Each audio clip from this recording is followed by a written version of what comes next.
বাংলাদেশের জীবনযাপন, ব্যবসা-বাণিজ্য ও রাজনৈতিক কর্মকাণ্ড সবই যেন থমকে গিয়েছিল ২০২৪ সালের জুলাই মাসে। ছাত্রদের শুরু করা কোটা বিরোধী আন্দোলন ধীরে ধীরে রূপ নেয় সরকার পতনের দাবিতে।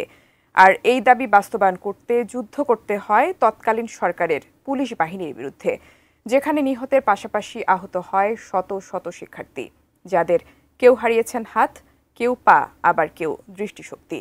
এবার সেই জুলাই যোদ্ধাদের মধ্যে কয়েকজনের দৃষ্টিশক্তি ফিরিয়ে আনলেন ব্রিটিশ চিকিৎসকরা। এ বিষয়ে আরও জানাচ্ছেন ইশতিয়াক হোসেন।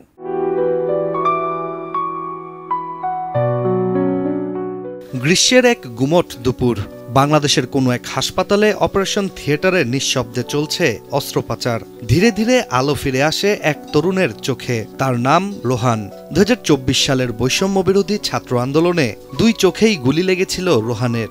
এক চোখ চিরতরে অন্ধ, অন্যটির সামনে ছিল অন্ধকারের প্রাচীর। সেই অন্ধকার প্রাচীর ভেদ করেই রোহানের দৃষ্টিশক্তি ফিরিয়ে আনতে সহায়তা করেছে ইংল্যান্ডের দুই চক্ষু বিশেষজ্ঞ ডক্টর মাহি মুকিত ও ডক্টর নিয়াজ ইসলাম।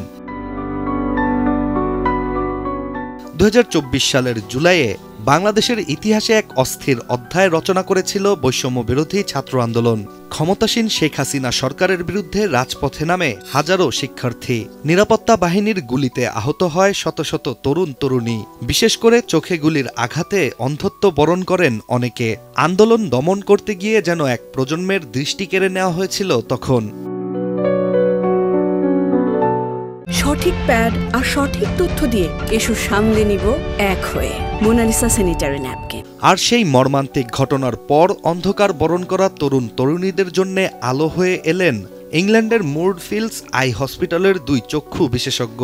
বাংলাদেশের অন্তর্বর্তীকালীন সরকারের আমন্ত্রণে তারা গত মাসেই ঢাকায় আসেন। মাত্র ২ দিনের সফরে ২৪ জন রোগীর চোখে অস্ত্রোপচার করে এছাড়া মোট ১৫০ জন আহতের মধ্যে যাদের অস্ত্রোপচার সম্ভব নয়, তাদের জন্য দেয়া হয় পুনর্বাসন পরিকল্পনা।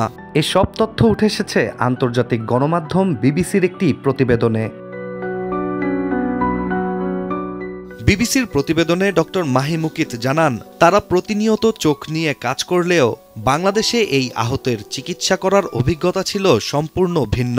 একজন অন্ধ মানুষকে আবারও পৃথিবী দেখতে দেওয়ার সুযোগ করে দিতে পারা ব্রিটিশ এই চিকিৎসকদের জন্য ছিল অসাধারণ অনুভূতি। বিবিসির প্রতিবেদন থেকে আরও জানা যায়, জুলাই আগস্ট আন্দোলনে প্রায় ১,০০০-এর বেশি ছাত্র জনতা চোখের ক্ষত নিয়ে আহত হন, যার মধ্যে প্রায় ৭০০ জনই রাজধানী ঢাকার জাতীয় চক্ষুবিজ্ঞান ইনস্টিটিউটে জরুরি চিকিৎসা নিয়েছিলেন। ছাত্র জনতার আন্দোলনের পর বাংলাদেশের রাজনৈতিক পট পরিবর্তন হলে ক্ষমতা গ্রহণ করে অন্তর্বর্তী সরকার। আর নোবেল বিজয়ী ডক্টর মোহাম্মদ ইউনুসকে প্রধান উপদেষ্টা করে গঠিত এই অন্তর্বর্তী সরকারের আমন্ত্রণেই ইংল্যান্ড থেকে বিশেষজ্ঞ চক্ষু চিকিৎসকরা বাংলাদেশে এসে জুলাই যোদ্ধাদের দৃষ্টিশক্তি অলৌকিকভাবে ফিরিয়ে আনেন। তবে এখন প্রশ্ন উঠছে, এই চিকিৎসা সহায়তা কি কেবল মানবিকতা, না এর পেছনে রয়েছে কূটনৈতিক কোনো বার্তা? ব্রিটিশ চিকিৎসকদের আগমন যেমন সহানুভূতির নিদর্শন, তেমনি বাংলাদেশের সঙ্গে পশ্চিমা বিশ্বে নতুন করে সম্পর্কের পুনর্গঠনের একটি সেতুবন্ধন হিসেবেও দেখা হচ্ছে। Ishtiaq Hossain, ATN news.